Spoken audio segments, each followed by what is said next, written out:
Buenas tardes a todos y todas, los jóvenes caficultores, sean bienvenidos a la sexta clase del curso focalizado Diversificación en Cultivos. Esta sexta clase es llamada Alternativas Energéticas en el sector del café. Este curso es impartido por jóvenes caficultores, una iniciativa de Nestlé ejecutada por la Fundación Conducafé. Mi nombre es Dania Perdomo y será un placer ser la moderadora de esta clase en esta tarde, haciendo compañía al ingeniero Alex Caballero. Antes de comenzar la clase, quiero brindar unas recomendaciones que ustedes ya las conocen, nada más es un recordatorio. Por favor, tener papel y lápiz para sus anotaciones al momento de que se abre el micrófono. Recordar de levantar su manito para darles el acceso para que puedan hacer sus preguntas en vivo. Al ingresar, por favor, tener su micrófono y su cámara apagados, utilizar bien su nombre. No olviden inscribirse al link de asistencia de la clase y siempre que termine la clase, siempre se sube lo que es a YouTube y ahí también les aparece un link de asistencia, ¿verdad? Para que ustedes se puedan inscribir. Otra de las cosas que quiero recordarles también es que la cámara tiene que estar apagada y que sus preguntas deben enviarlas luego de pasar 30 minutos de que comience la clase. Ahí ya pueden habilitar, se va a habilitar el chat y ahí pueden ya escribir todas sus consultas. Y vamos a estar dándoles por la oportunidad. Sin más preámbulos, los dejo con mi compañero Alex Caballero. Alex, bienvenido. Muy buenas tardes, muy buenas noches, jóvenes caficultores. Qué alegría estar aquí nuevamente en cámara con ustedes compartiendo una clase más del curso focalizado de diversificación de cultivo. Anoten el tema, alternativas energéticas en el sector café. Este es un tema bastante interesante que nosotros hemos querido impartir, tanto en el curso grande o el curso largo, que dura 45 horas, así como en este curso focalizado de diversificación. ¿Por qué? Porque es una alternativa que sirve para que usted pueda darle un valor agregado a su finca y pueda diferenciar algunos de sus procesos productivos y ser más eficiente con lo que es la producción de café y la producción agrícola en general. Cualquier productor puede hacer uso de energías renovables que estén al alcance de la mano. Cada día se vuelven un poco más accesibles. Así que así lo reportan en la asistencia, alternativas energéticas en el sector café. Voy a hacer una presentación, ¿verdad? Y también vamos a hacer uso de algunas herramientas digitales. En primer lugar, hemos desarrollado a lo largo de jóvenes caficultores un pequeño diseño gráfico, por decirlo así, una ventana, ¿verdad? En el que usted puede estar trabajando. Le voy a compartir el link aquí a través de Zoom y también lo pueden compartir en los chats. Daniel lo puede hacer o Marvin, para que puedan acceder básicamente a lo que es el juego o el diseño gráfico que hemos desarrollado para ustedes. Básicamente, un mundo que tenga que ver con energía renovable y con optimización de recursos, tanto en la línea agrícola como en la línea pecuaria, en la línea industrial. El sector transporte debería ir orientado a cómo maximizar el uso de la energía.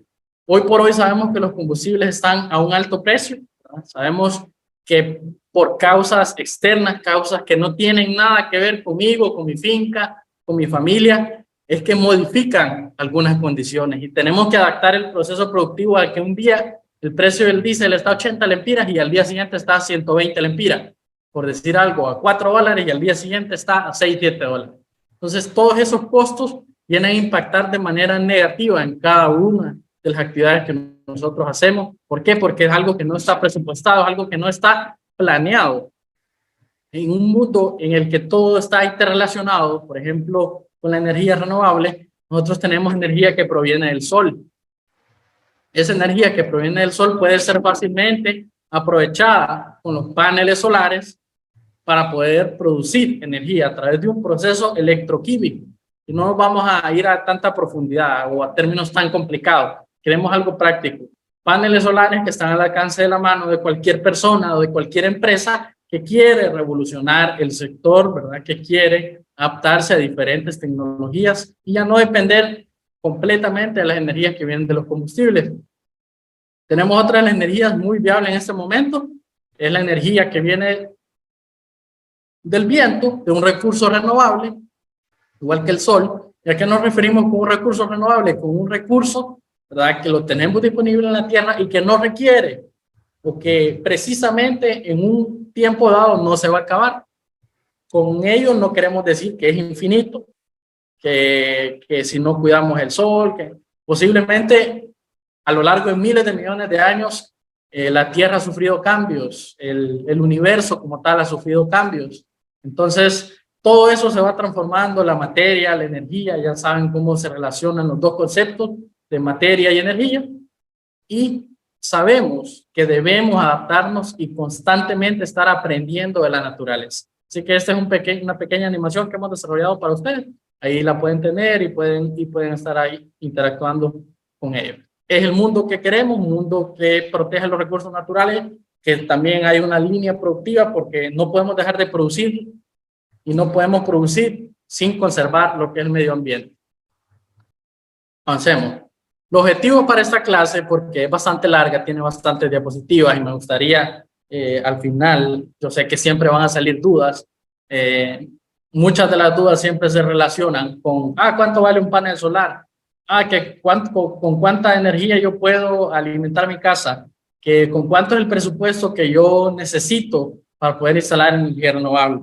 Pues esto lo vamos a plantear aquí desde un panorama amplio. Primero, el panorama regional, cómo estamos en Honduras, cómo estamos a nivel de los países vecinos, Centroamérica y los demás países del mundo. Vamos a presentar alternativas energéticas a los combustibles fósiles, porque ¿qué es lo que hay a la mano? Sabemos que de repente ir a la estación de combustible es lo más fácil, écheme ahí tanto de gasolina, écheme diésel y ya, yo me voy en mi carro y continúo. Pero debemos de estar conscientes que a medida que pasan los años va a ir incrementando el costo, porque es un recurso no renovable.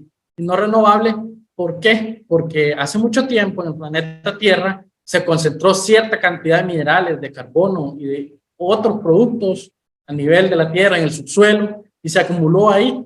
Y posteriormente se descubrió que eso podía producir energía y que se podía convertir en asfalto, se podía convertir en diésel, en gasolina, en gasóleo, en queroseno, en todo se podía convertir, y que podía ser una fuente de energía y se podía aprovechar. Entonces, a medida que un recurso, por la ley de lo que es el comercio libre, de oferta-demanda, entre un producto más escasea, más sube de precio.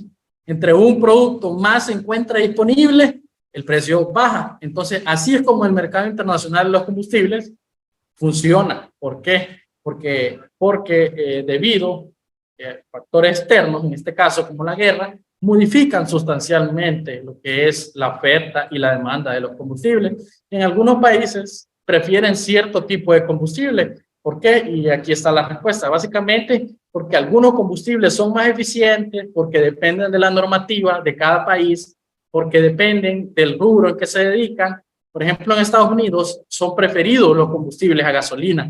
¿Por qué? Porque las temperaturas son muy frías. Entonces el combustible, el diésel, a una temperatura menor y a una altitud mayor es menos eficiente. Y así lo podemos ver porque hay coches, hay carros, vehículos que son diésel, que ya en la zona montañosa, ya en la zona que hace frío, por ejemplo, los combustibles dejan de ser eficientes, hablando del caso del diésel. ¿Por qué? Porque tiene propiedades específicas que necesita de temperatura para poder operar. Entonces, en esos países utilizan más combustible, ¿verdad? Gasolina, utilizan gas, metano, gas propano, para poder alimentar ciertas reservas energéticas. Y viene otra relación, ¿verdad? Con los diversos países, porque, por ejemplo, este año se va a celebrar lo que es la COP27, es una convención de países que se va a desarrollar en Egipto, ya va 27, el año pasado fue la 26, ¿verdad? Se está analizando, los diferentes países se están integrando para conocer la apertura que hay, en cambio, a las políticas, a todo el entorno que quieren modificar para ser más eficientes, para buscar alternativas, buscar soluciones. ¿Por qué? Porque algunos países están planteando que, bueno, el combustible que viene de petróleo está sufriendo una manipulación, ¿verdad? En cuanto a precio. ¿Por qué? Porque, como lo estamos hablando, depende de factores externos. Entonces, ¿qué buscan? Buscan alternativas como, por ejemplo, lo que es la energía eléctrica para combustibles. Combustibles que vehículos recargables a partir de pilas energéticas, estaciones energéticas, Otros están más avanzados, están trabajando con hidrógeno. En Costa Rica ya existe un bus. Existe un bus a base de hidrógeno que es utilizado, ¿verdad?, en la vía pública. Así que muchos de los países ya están ofreciendo soluciones y están proponiendo diversos criterios para poder analizar qué sistemas energéticos son más eficientes y son más accesibles para la población, sobre todo la población que es más vulnerable.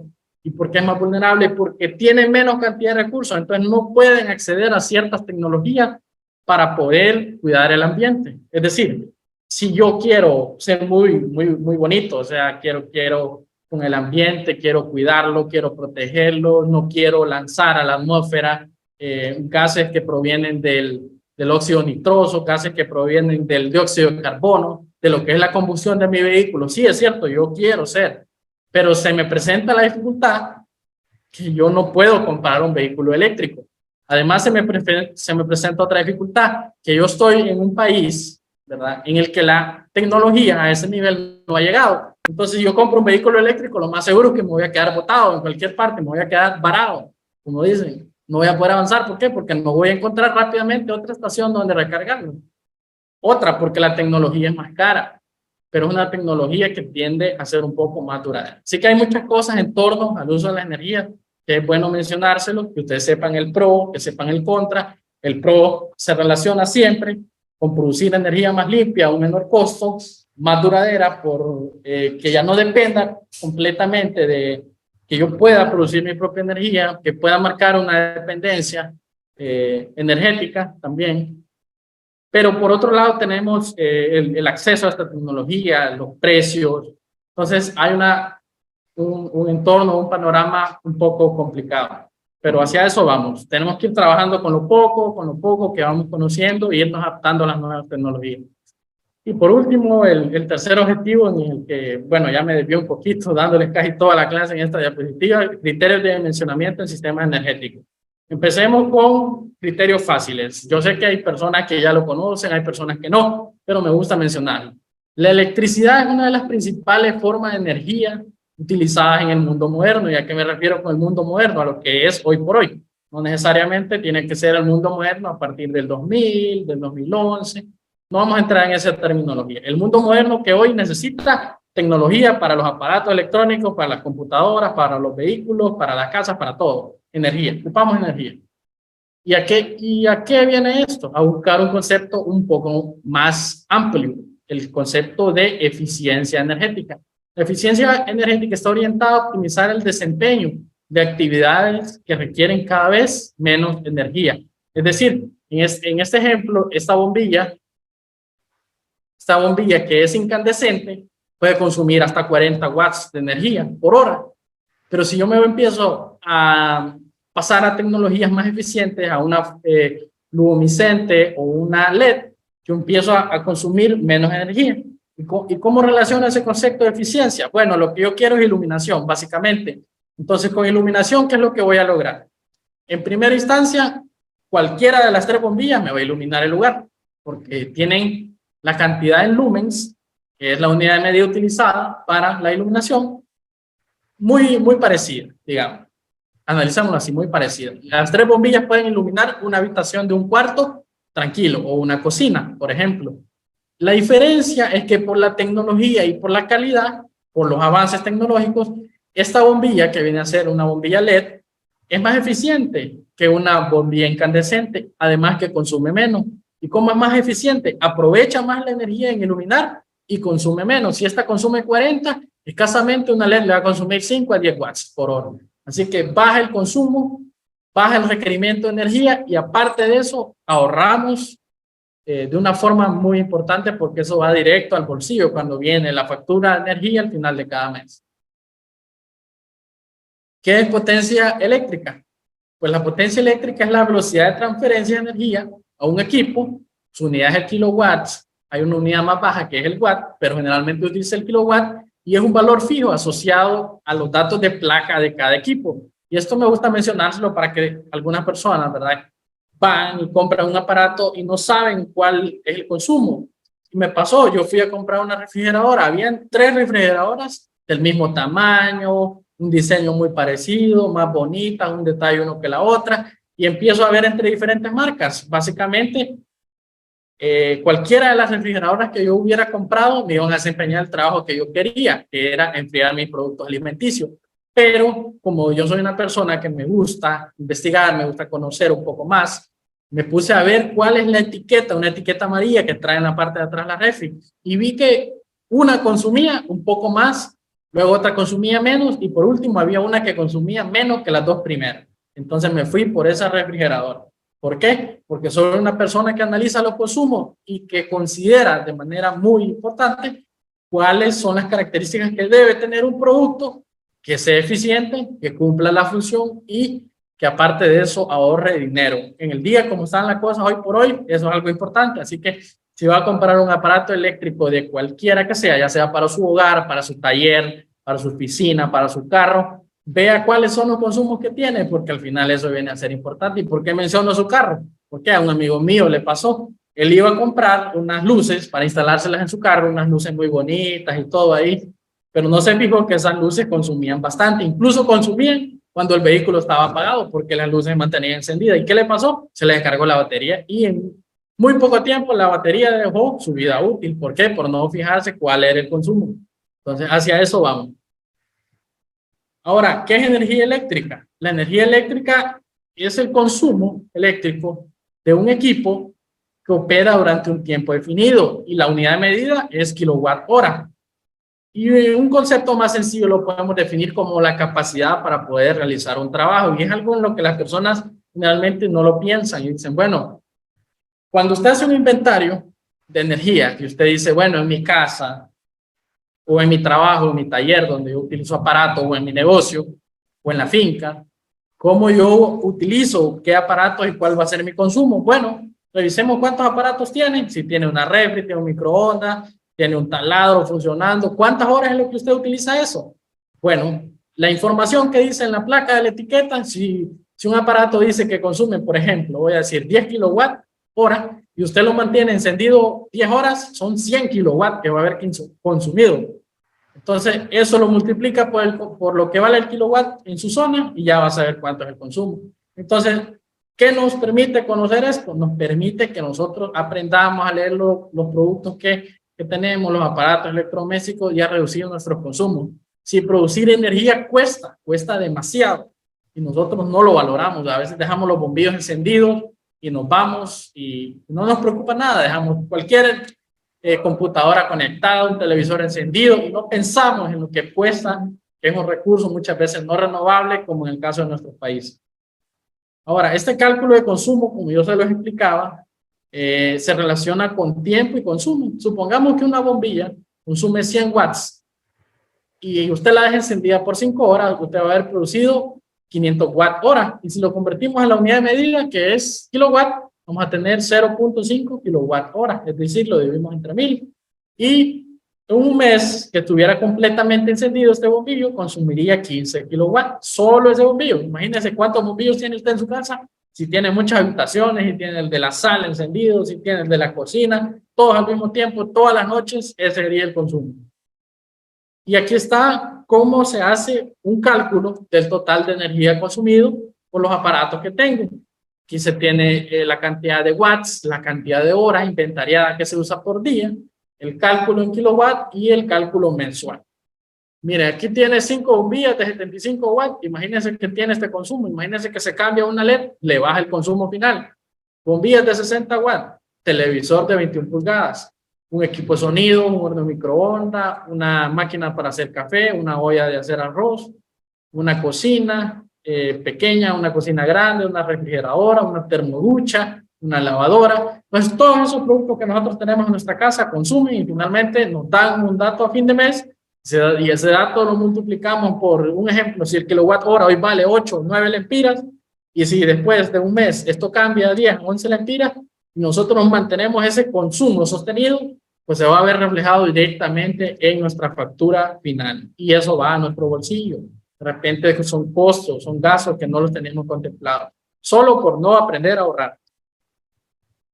Aquí está cómo se lee una factura de energía. Este es un ejemplo que tenemos a nivel de Honduras.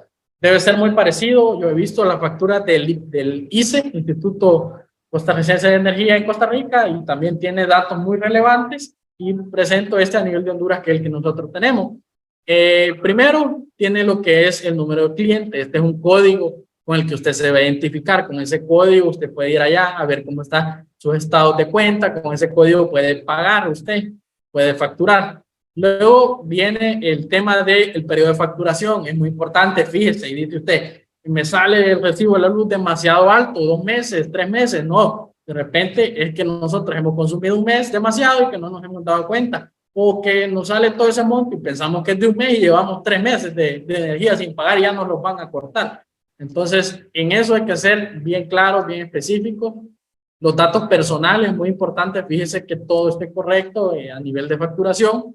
El consumo en kilowatts, si usted es una persona que lleva al día los datos de cuántos son sus consumos, las fechas de los consumos y los montos que le sale, lo que tiene que pagar, usted va a ser una persona que va a llevar el control de sus gastos, de su presupuesto, y todo esto tiene que ver con otra parte que formamos en Jóvenes Caficultores, que es la parte de administración y educación financiera.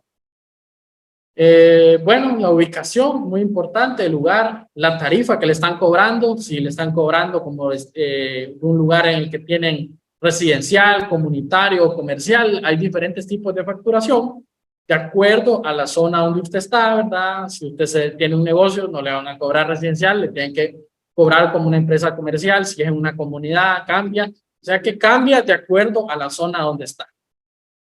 El desglose de la tarifa, bueno, generalmente las empresas de energía eléctrica tienen un monto límite donde dicen, bueno, si usted consume arriba de 30 kilowatts, nosotros le cobramos 2 lempiras.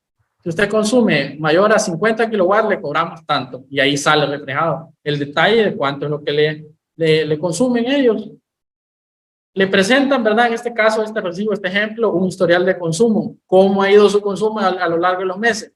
Lo ideal sería que nosotros no tengamos tantos picos de subida ni de bajada, porque eso indicaría, ¿verdad?, que somos malos administradores de la energía y malos administradores de los recursos.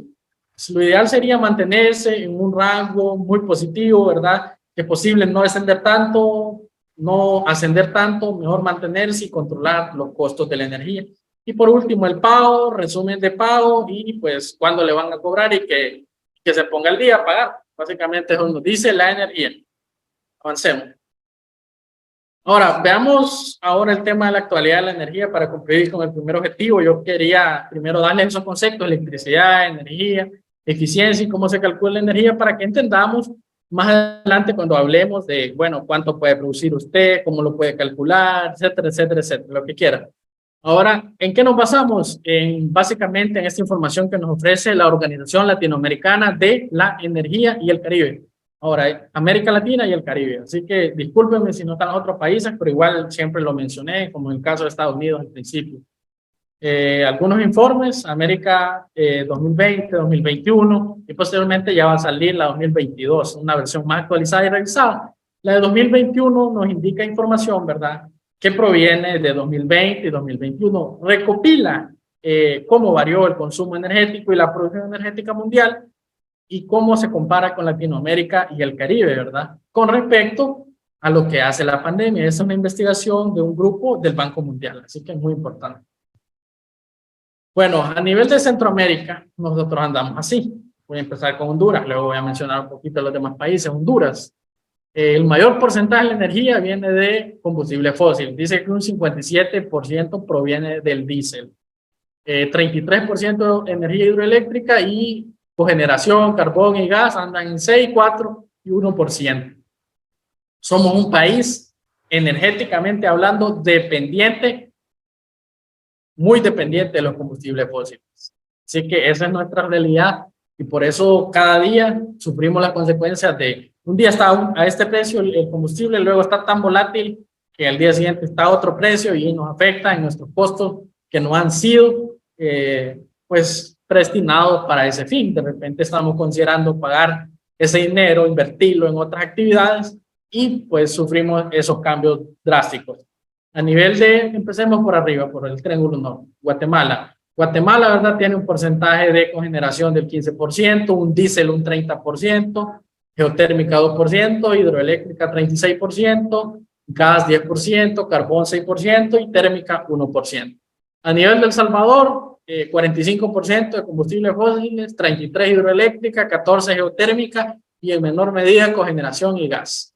Nicaragua tiene un 41% a base de combustibles fósiles, tiene 16% térmica, 10% hidroeléctrica, 6% eólica y en menor medida 7 y 8% con gas y geotérmica. Vámonos con Costa Rica, tiene muy poco, una fracción bastante pequeña de lo que es a base de combustibles fósiles y, mal no recuerdo, menor ya al 10%, que es energía de reserva, en el caso de que haya un fallo, pero Costa Rica el 95% de lo que es energía ya proviene de fuentes renovables. Así que un país que sirve de ejemplo en esta línea. Panamá, ¿verdad? Con otras características, con diésel en menor medida, ha aumentado su producción hidroeléctrica 47% y a casi el 50%, muy cerca, térmica un 22% y gas a un 8%. Entonces, más o menos así estamos en Centroamérica, datos más, datos menos, esto está variando, siempre los países están tratando de implementar nuevas tecnologías y esta es la ventaja. Ahora, hablemos que son fuentes de energía no renovables. Fuentes son de energías no renovables, aquellas que provienen, ¿verdad? De fuentes que se han extraído del planeta Tierra, que se han acumulado por millones de años y que nosotros encontramos una funcionalidad en ellas y las empezamos a utilizar, empezamos a aprovecharlas.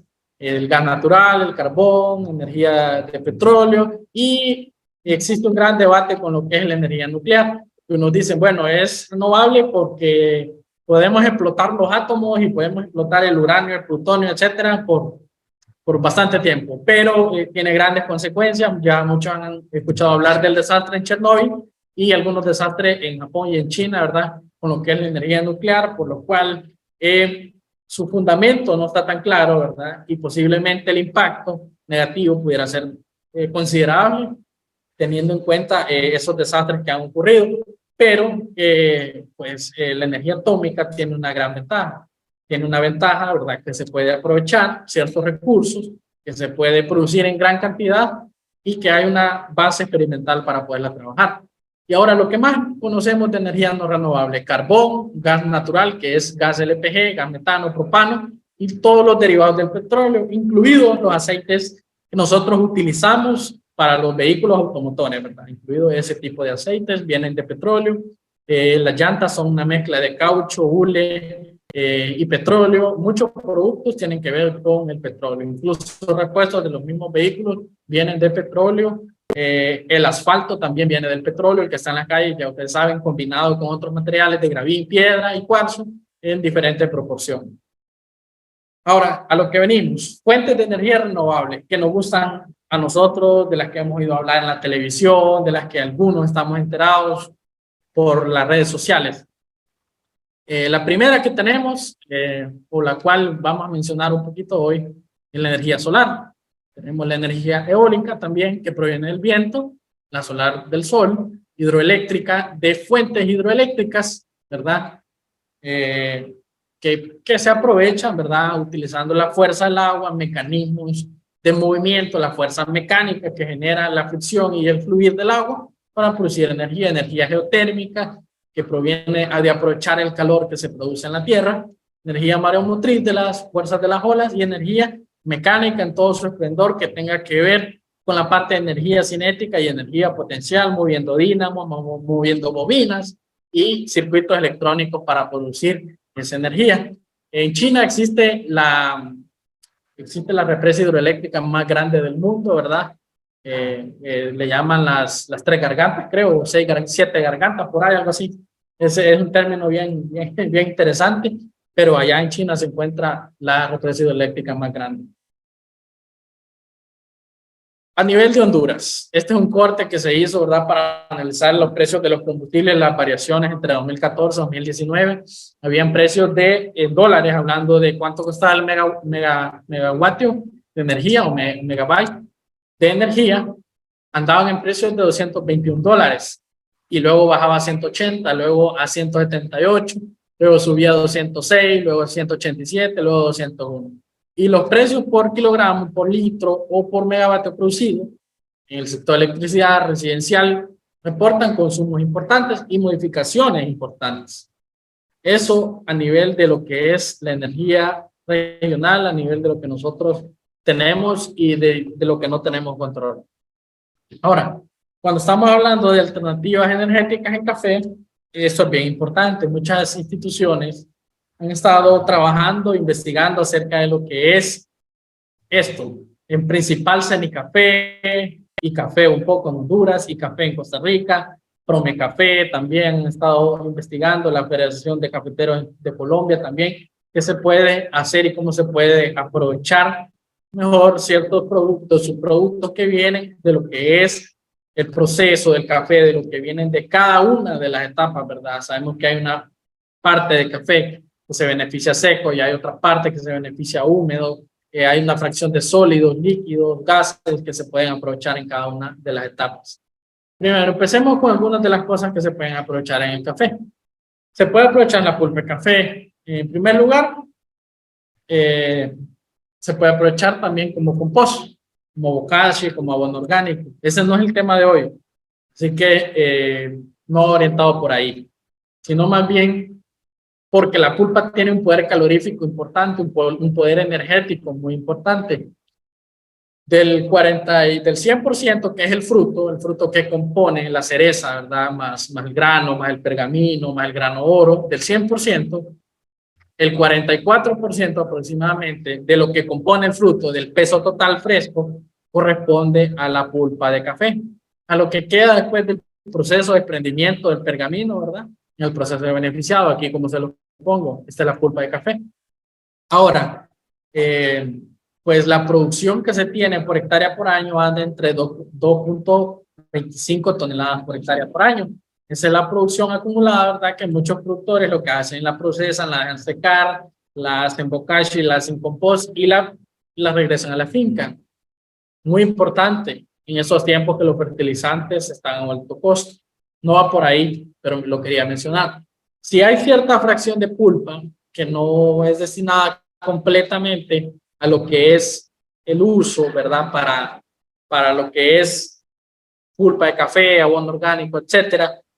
Esta pulpa se puede secar y tiene un poder calorífico de 15.88 megajoule por kilogramo de pulpa seca. Es decir, esta pulpa se puede utilizar perfectamente para alimentar hornos donde requieren energía, requieren combustión y requieren aprovechar de algún recurso orgánico, requiere aprovechar de algunos productos. Hay gente que utiliza madera, hay gente que utiliza leña, serrín, casulla del mismo café, que es la parte de pergamino que se desprende del grano de café, para alimentar hornos de secado de café o para alimentar cualquier tipo de horno. Entonces, esta es una alternativa energética, ¿verdad? Hablando de la pulpa de café. Tenemos otra experiencia utilizando biogás, utilizando tanques de biogás. En el ICAFE participé yo también en algún momento instalando biogás y algunos lo que eran bolsas, ¿verdad? Para poder dimensionar un sistema de biogás. En este sistema de biogás lo que se aprovecha o lo que se hace más bien es una descomposición de lo que son los residuos orgánicos por un proceso anaeróbico. ¿Y a qué me refiero con eso? Un proceso que no requiere oxígeno, es decir, un proceso que se utiliza, ¿verdad? En el que se quema, en el que las bacterias degradan y aprovechan la parte orgánica, la parte del azúcar, se libera agua y se liberan algunos compuestos. Ahora, el biogás se compone de metano, de dióxido de carbono, de agua, de hidrógeno, algunos sulfuros y materia orgánica. Y es muy importante mencionar eso. ¿Por qué? Porque cuando nosotros dimensionamos un sistema, ¿verdad? Por cada dimensionamiento que se hace, ya hay algunas formas definidas. Hay algunas bolsas que son de 10 metros cúbicos, de 20 metros cúbicos, de 25 metros cúbicos en el mercado y ustedes lo pueden comprar. Hay empresas que dedican a vender ya y a instalar todo el proceso de biogás. Y aquí lo que se puede aprovechar es la fracción líquida y la fracción sólida. ¿Por qué? Porque podemos separar la mayor parte de pulpa, la mayor parte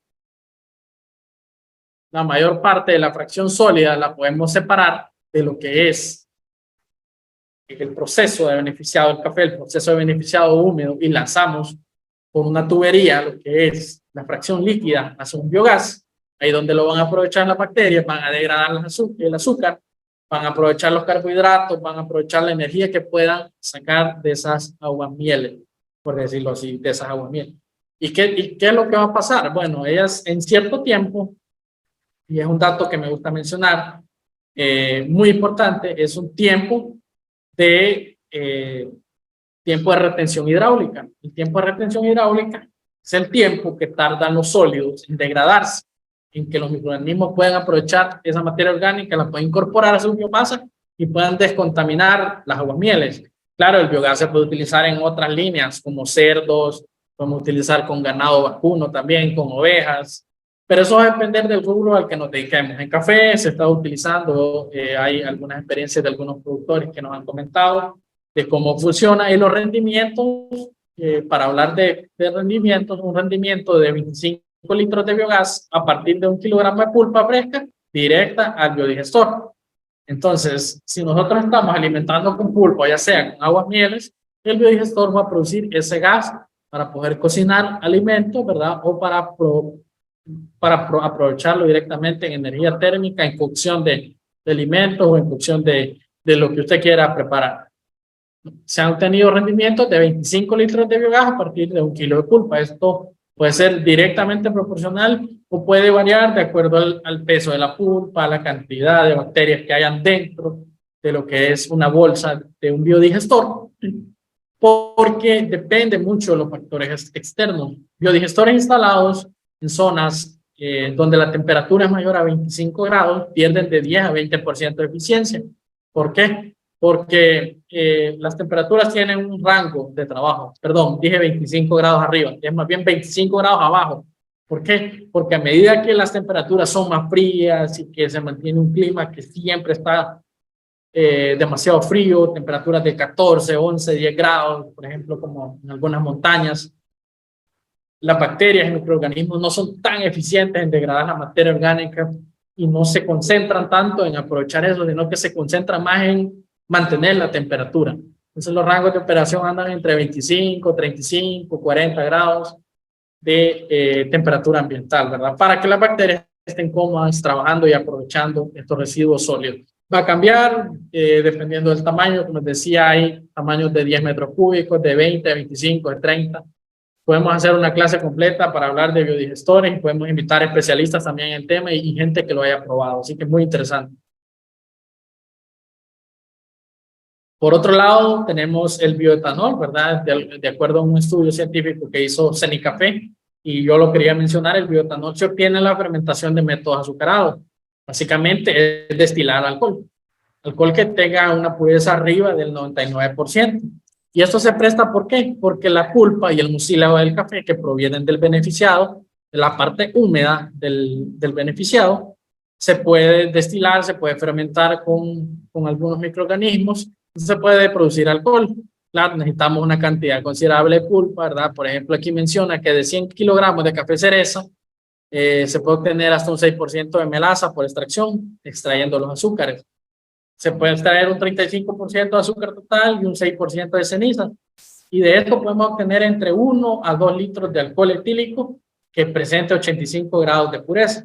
Ahora, de 250 quintales de pergamino seco nos equivaldrían a una fracción de 500 litros de etanol. Por lo que ese alcohol que se produce, ¿verdad? Ese alcohol o bioetanol que se produce a partir de la fermentación de lo que es la pulpa del café, tiene un poder calorífico de 21 o 22 megajoule por litro de etanol, así que puede ser utilizado para cualquier fin energético.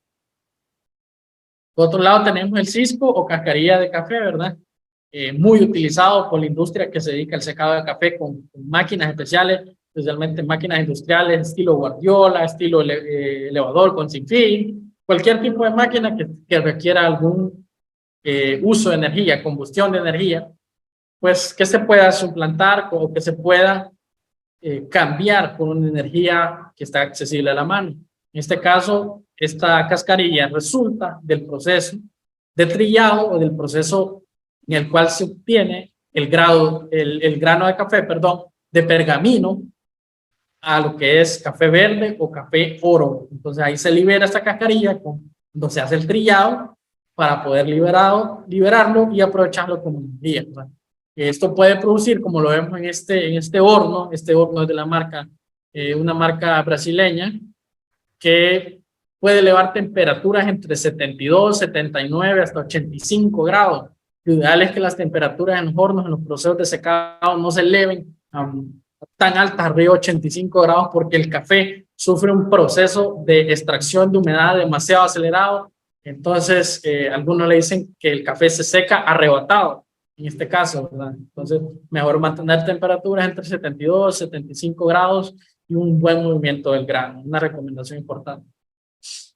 Los tallos de café, o mejor decirlo así, la parte que resulta del proceso de poda, en las comunidades rurales la gente utiliza esta parte energética para alimentar sus hornos, sus hornillas, para poder mantener sus fogones, incluso mantener la temperatura del hogar, una pequeña chimenea ahí con el calor, porque en algunas zonas altas es demasiado frío, y especialmente para preparar sus alimentos. ¿Quién no ha probado, no ha tenido la oportunidad de comerse una tortilla calientita, de tomarse de comer algo que ha sido preparado en un fogón, una hornilla por nuestros abuelos, nuestros antepasados? Porque vamos de visita a alguna zona o alguna comunidad y esa es la preparación típica de la comida. Yo le digo a la gente, la comida incluso tiene hasta otro sabor. Entonces aquí lo aprovecha la gente.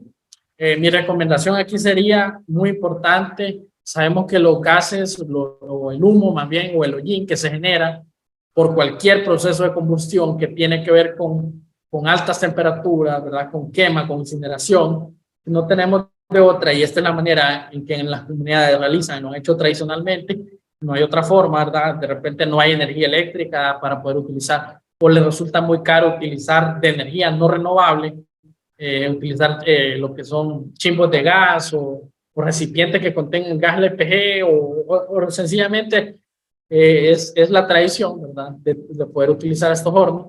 Lo mejor es que le puedan dar salida a este humo, a ese hollín, porque todo eso se acumula en la nariz, todo eso se acumula en los pulmones y especialmente nuestras madres, nuestros familiares que han trabajado en esta línea, resultan afectadas o afectados de lo que es la incineración, de estar oliendo ahí la ceniza y ese humo, ¿verdad? Que no es nada bueno para la salud, es peor que tenga un cigarro a la mano, yo creo, porque eso lo está percibiendo durante cierto tiempo. Si lo va a utilizar, dele una buena chimenea para que todo el humo salga por ahí y para que trate de que quede en un lugar hermético, que no quede tan al aire libre, para que los gases tengan salida por esa chimenea y no se dispersen en toda la habitación. Tratar de que la hornilla o el horno esté muy bien acondicionada. Tenemos que se produce cuando se hacen podas, ¿verdad? El CENICAFE hizo la investigación, lo han validado otras instituciones. Cuando se hacen podas, renovaciones de cafetales, a lo que le llamamos aquí recepa, que es una poda 40 centímetros de altura del nivel del suelo para renovar lo que es la plantación siempre con la misma variedad, sin hacer una nueva plantación desde cero. Es un proceso más rápido que se obtienen cosechas ya al año y medio o 2 años. Ya la planta crece más rápido porque crece a partir de un rebrote, de una yema apical que surge del tronco. Así que en este caso la gente lo hace y saca esa leña. Algunos lo utilizan para la parte energética, otros se lo venden a alguien más para que pueda utilizarlo en los hornos de combustión, en cualquier tipo de horno. Conocí la experiencia de alguien que había podado su finca y le había vendido la leña. Alguna gente que estaba ocupando leña para tutorear plantas de camote, plantas de ñame, para tutorear plantas de diversos cultivos aquí en la zona baja de Comayagua, y lo utilizaron como tutor de plantas que sirven de enredadera y lo siembran por cantidad, especialmente los cultivos orientales, como por ejemplo los que se cultivan aquí en el valle de Comayagua. Tenemos unas buenas experiencias con berenjena que han utilizado como tutores la leña de café y no necesariamente han tenido que utilizarlo como combustión, como energía. Pero si estamos hablando de poder calorífico, la capacidad que tiene esta leña del café para alimentar hornillas, para alimentar fogones, ecofogones, hornos de secado de café u hornos de elaboración de otros productos industriales, la leña tiene un poder calorífico de 19.78 megajoule por kilogramo de leña, así que tiene un poder calorífico bastante alto, arriba de la cacarilla o el cisco, que tiene 17, Y si el cisco o cascarilla se utiliza, la leña aún más. El café deteriorado también, granos imperfectos, partidos, frutos pequeños que tienen la misma composición, se pueden utilizar, ¿verdad? Que quedan después del residuo de lo que es el proceso de la trillada y la clasificación del café. Ese café también se puede utilizar para combustión. También vi un ejemplo por ahí, no recuerdo bien, que se utilizaba para biodiesel. Se estaba investigando que podía tener un poder calorífico de 38 megajoule por kilogramo. Lo menciono, ¿verdad? De repente hay personas que no lo ven tan fácil, megajoule por kilogramo, ¿qué está diciendo este? No sé, ¿va? Pero lo pueden investigar. ¿A qué se refiere? Es un concepto de energía muy importante que tienen que ver con que si yo tengo 1 kilogramo de ese producto, ese kilogramo de producto, al quemarse, ¿cuánta energía me produce? Eso es lo que yo les quiero dar a entender. Si yo le digo 15 y otro producto 20, el que tiene 20 tiene más poder energético para quemarse y para proveer energía calórica. En este caso, si se alimenta, digamos, estos sólidos, digamos, de café, se alimenta directo a los hornos, el poder calorífico es bajo, de 15.6 megajoule. Se han obtenido rendimientos, ¿verdad? Cuando se hace procesamiento de algunos productos, de repente hay empresas, no sé, pueden haber en su zona o en su país, unas empresas que lo procesen en forma de aceite, de acuerdo al estudio que hizo Semicafé, obtienen entre 170 y 50 kilogramos de aceite por cada tonelada de café. No es tan alto, pero sabemos que si este producto lo vamos a botar o no le vamos a dar ningún uso, que viene ya después del proceso y que sabemos que es un café que no pasa y que no tiene calidad y que ya está muy dañado, se puede aprovechar en otras cosas. Ahora, ¿cuáles son los sistemas para fincas? Que aquí voy a avanzar, ahí me disculpan que pues como es un tema tan amplio, como es un tema que tiene que ver con la actualidad, el tema de energías renovables en café y en otros cultivos también, ¿verdad? Tiene que ver muy importante. Aquí es una foto de un panel solar de productores instalando la parte energética en su finca, ¿verdad? Ellos quieren aprovechar qué manera, cómo se instala, qué cantidad, quieren cierta parte de la energía que hay en su casa, utilizarla de energía renovable y que la factura de energía ya no salga tan alta. Entonces ellos lo están haciendo ahí. Vamos a avanzar. Aquí estoy yo calibrando un panel solar, viendo cuál es el amperaje, el voltaje, porque son detalles muy importantes y tiene que ver cómo usted conoce ese panel solar y cómo dimensiona esa fracción energética, ¿verdad? Cómo dimensiona un aparato para que ese aparato, por ejemplo, se adapte a las condiciones del lugar. No es lo mismo que yo ponga paneles solares en Choluteca, Honduras, los que conocen, a que yo ponga un panel solar en la zona alta de La Esperanza, en Tibucá. Cuando de repente, ¿verdad? De repente hay menos sol, hay menos temperatura, hace frío, hay mayor nubosidad. Entonces el panel solar me va a ser más eficiente donde yo tengo más sol. Ahora, no es lo mismo que yo ponga, por ejemplo, un ventilador, perdón, un molino de viento, parece un ventilador, un molino de viento, en este caso, en una zona que no hay tanto aire, en una zona muy baja, muy plana, que de repente no hay tanto viento, que yo lo pongo en una montaña, una zona alta, donde los vientos superan hasta los 30 kilómetros por hora y son vientos que pueden mover la turbina, que pueden mover las aspas de estos molinos de viento. Ahora, ¿qué es lo que nosotros debemos hacer? En primer lugar, analizar la demanda energética del sitio, lo histórico, lo que yo les decía, cuánto sucesivo me dice que consumí de enero a marzo, cuánto me dice que consumí de abril a junio, cuánto me dice, porque eso es lo que yo necesito para poder dimensionar el sistema. ¿Y cómo yo dimensiono un sistema? Bueno, en mi casa yo digo, yo consumo más de 50 kilowatts, o en mi negocio yo consumo más de 100 kilowatts, entonces yo requiero instalar energía que me ayude a bajar la mitad al menos del consumo de mi factura.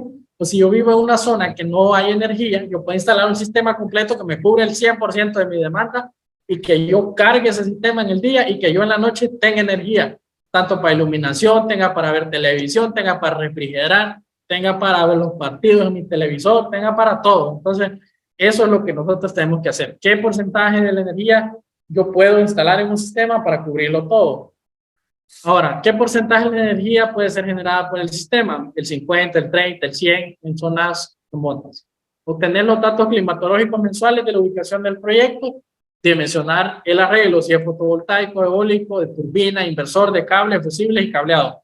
Cual sea el sistema que usted va a instalar, usted se dirige a un experto o a una empresa, ¿verdad? A la cual usted requiere que esa empresa le instale un sistema ellos le van a decir, bueno, mire, tenemos este sistema que es mejor para ese lugar, es mejor para aquí, pero usted tiene que darles esos datos y proveerles esa información, sobre todo de sus consumos y de la zona donde usted se ubica. Ahora debe seleccionar los paneles, el tipo de molino de viento, tipo de turbina, los componentes del sistema, el cableado, llenar la documentación porque esto requiere legalización, ¿verdad? Si usted se va a conectar a la energía, ya sea de su zona o va a poner una energía propia, y los planos de la instalación.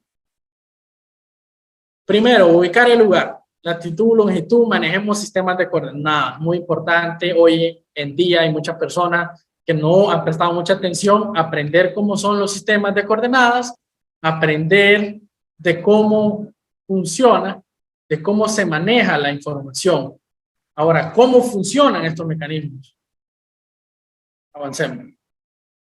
Identificar con esta herramienta, la pueden buscar, el Power Data Access Viewer de la NASA, con las coordenadas que usted identificó de su lugar, puede buscar un historial de las condiciones de precipitación, de las condiciones de temperatura, de la velocidad del viento, todo lo puede encontrar en energías renovables, en climatología, muy importante. Ahí son herramientas digitales que nos sirven para eso. ¿Qué obtiene con esas herramientas digitales? Obtiene gráficas que le dicen que cuánto es el nivel de irradiación que tomamos en cuenta, ¿verdad? Para nuestro sistema, en este caso solar. O puede ser cuál es la velocidad del viento menor y cuál es la mayor a lo largo del año. Aquí vemos una gráfica que nos muestra de enero a diciembre en qué mes del año hay más luz solar. Podemos ver que en marzo, abril, en esta zona hay más luz solar. ¿Y en qué meses hay menos? En julio, agosto y en noviembre, por ejemplo. Que puede ser que viene en invierno. Pero esto es información estadística que se ha acumulado en los últimos 30 años y me sirve para poder intentar predecir el futuro. Y eso es algo que se conoce como regresión lineal, hablando estadísticamente. Conocer cuál es la potencia de mis aparatos. Todo esto lo traen las etiquetas cuando voy a comprar un sistema, ya sea paneles o un sistema que ya viene preinstalado. Solo de poner, yo debo leer las etiquetas. ¿Cuánto es el voltaje de operación? ¿Cuánto es el consumo en watts? ¿Cuánto es el amperaje? Porque todo esto me sirve para yo poder instalar los cables. El plano, ¿verdad? De instalación, si va a instalarlo en módulos conectados en serie, módulos en paralelo, que son términos un poquito más complejos, pero un electricista le puede asesorar mejor. Ahora, ¿qué es una electrificación bajo fuera de red y cómo nos sirve? Bueno, ¿para qué lo ocupa? Si usted está fuera de la red, usted necesita telecomunicación, necesita estar en contacto con sus familiares lejos, necesita estar hablando siempre y comunicarse. Hoy las redes sociales son un medio de información muy, muy importante. Tenemos por otro lado la electrificación rural, en las zonas que todavía no ha llegado la energía que proveen las compañías, ¿verdad? Entonces, esta es una alternativa a las energías renovables. Ubicaciones remotas, sistemas de conexión, de uso doméstico o uso en finca para lo que usted quiere utilizar. Yo me compré un pequeño panel con un foquito y lo instalé en un establo, ¿verdad? Donde tenemos los terneros pequeños y eso me sirve, ¿verdad? Para alejar los murciélagos que vienen en la noche, que no les gusta la luz. Así que es una tecnología muy utilizada. Ahora, ¿qué comprende o cuáles son las partes? Módulos solares, controladores, baterías para almacenar la energía, inversores, luces y aplicaciones, ¿qué es lo que vamos a utilizar? Esos son los componentes muy, muy básicos, a grosso modo, y la parte de los cables. Los módulos solares, esto puede ser reemplazado por cualquier otro tipo de energía. No necesariamente tiene que ser solar, puede ser el sistema eólico, de turbinas, la turbina Pelton, la que usted quiera. Que aquí produce la energía, en general todos se componen de una forma muy parecida, van a un controlador de carga para evitar sobrecargas y fallas en el sistema, se acumula la energía ya sea en el día, se acumula en la noche, si es energía que viene de movimiento mecánica, y hay un tipo de energía en forma de inversores que transforman lo que es energía corriente en corriente directa, en alterna y así, porque los aparatos que nosotros utilizamos son aparatos de corriente alterna. Bueno, el secado de café, sobre todo, es una tecnología muy utilizada en zonas. Se recomienda el secado de café en zonas donde la humedad es considerablemente importante, abajo del 70%, se puede aplicar bien, donde hay buena aireación, donde hay buenas condiciones de luz, se conviene instalar. Usted recomienda instalar este tipo de secadoras, ¿verdad? Que tienen un funcionamiento muy útil en lo que es aplicaciones que no requieren energía. Pero hay zonas en las que hay mucha humedad, que no se puede extraer ese calor residual que guardan las secadoras, Entonces hay que instalarle un sistema. Este forma de una secadora modificada, es básicamente la misma, nada más que ubicada en otra zona en la que no hay buena aireación, no hay tanta cantidad de energía al día, una zona que el clima es un poco opaco, es bastante fresco, las temperaturas son bajas, llueve bastante, entonces hay que instalarle un sistema, puede ser alimentado por un panel solar, ¿verdad? Con todos los componentes que hemos hablado, controladores, baterías, cableado, para instalarle un pequeño ventilador o extractor de humedad. Entonces ya hay lugares, sobre todo en la zona tropical, trópico húmedo, ¿verdad? En la que se necesita secar, ya sea café, cacao o cualquier otro tipo de grano, pueden instalar un sistema más acondicionado. Ofertas de energía según su requerimiento, por ahí tapé los precios, no se los quería mostrar, hay generadores de 400 watts, turbina Francis, turbina Pelton, generadores de imán, de 12 a 24 voltios, direccional, paneles solares de 18 voltios a 30 watts. Yo me compré un panel pequeñito de 5 watts en el que me funciona muy bien. Tengo el cableado también, ¿verdad? En esta parte. Aquí tengo el cableado que se utiliza, ¿verdad? Diferentes tipos de cable, ahí le pueden tomar una captura. Voy a avanzar porque el tiempo ya nos agotó. Cables rojos se utilizan generalmente para conductor vivo no aterrizado. El blanco gris, un conductor aterrizado, verde o desnudo, tierra en equipo. Ahora, hay que tener mucho cuidado con algunos cables, sobre todo el color rojo, ¿verdad? Se utiliza para simbolizar, o el negro, para simbolizar de acuerdo el tipo de energía. Y eso depende de su país también. En algunos lugares, el cable vivo o el que trae la corriente lo pone en rojo para que tenga cuidado de no tocar el rojo y no electrificarse. Avancemos, la capacidad, esto es según el AWG, que es la Sociedad Americana de Ingeniería, ¿verdad? Que considera los diferentes tamaños de cable, desde 14, pasando por 12, 10, 8, 6, 4, 2, hasta el cable de 4. Recomendaciones de ahorro energético, con esto termino, vamos a dar espacio para algunas preguntas, sabemos que no todas las podemos responder. Mis recomendaciones en cuanto a energías renovables, ¿verdad? En cuanto al uso de lo que es la energía, yo con esa foto les quiero preguntar si ustedes aquí ven eficiencia energética, que es lo primero que vimos. La verdad que yo no lo creo. ¿Por qué? Porque cada quien está instalando como quiere energía, no consideran la ventilación de los edificios, no consideran instalarle una ventana que pueda mejorar la ventilación, una mejor iluminación. Y esto viene a ser parte de los diseños arquitectónicos sostenibles. Es algo, un concepto nuevo que están trabajando sobre todo la gente que está en construcción. ¿Cómo minimizamos el uso de energía en algunos espacios que se puede colocar una lámina que trae luz, una lámina clarita, que se puede utilizar plantas para acondicionar las paredes y bajar las temperaturas? ¿Cómo mantener árboles, por ejemplo, en la mediana de los bulevares, de las calles y avenidas para bajar un poco la temperatura del concreto, sobre todo en las ciudades, que las temperaturas son tan altas? Miren, una pared, un piso, una acera, una calle puede absorber hasta llegar a una temperatura de 65 grados centígrados. Mientras usted tiene un árbol, una sombra, ahí se mantiene temperaturas de 30 a 35 grados. Mis recomendaciones, ¿verdad? Sobre todo, apagar el monitor al salir de la oficina, ¿verdad? Si usted no está en oficina, apagar usar el modo hibernar de Windows, al menos en vez de dejar la pantalla ahí siempre con la luz encendida, apagar la regleta, desconectar toma corriente. Aunque ustedes no lo crean, hay aparatos que siguen funcionando. Por ejemplo, usted deja el micro conectado o la estufa y dice, no está gastando energía. Pero ahí hay un reloj que está palpitando y eso está consumiendo igual. Se consume poco, pero acuérdense que de poco a poco se llena el bolsillo, se gasta todo. Diseñar habitaciones ventiladas, que no tengan presencia de polvo, cambiarse tecnologías eficientes, mantener la temperatura de los aires acondicionados, generalmente en espacios donde hay mucha gente se considera tener la temperatura 24 o 25 grados centígrados, una temperatura media. Hay gente que lo baja hasta 16 grados centígrados y casi congelando y muriendo del frío y ellos ahí. Y eso es un sobreconsumo, tanto para las empresas como también la gente que tiene sus aires en su casa. Cuidados domésticos y asesorarse. Miren, un estudio, un dato importante de Cenicafé a nivel que relaciona café y energías, dice que un dato muy, muy importante, que los subproductos del café generados, hablando del total, ellos hacen un cálculo a nivel general, en una hectárea por un año y hacen todo el estudio, todo ese poder energético que viene de la pulpa, de la cascarilla, que viene del café del café que sale dañado.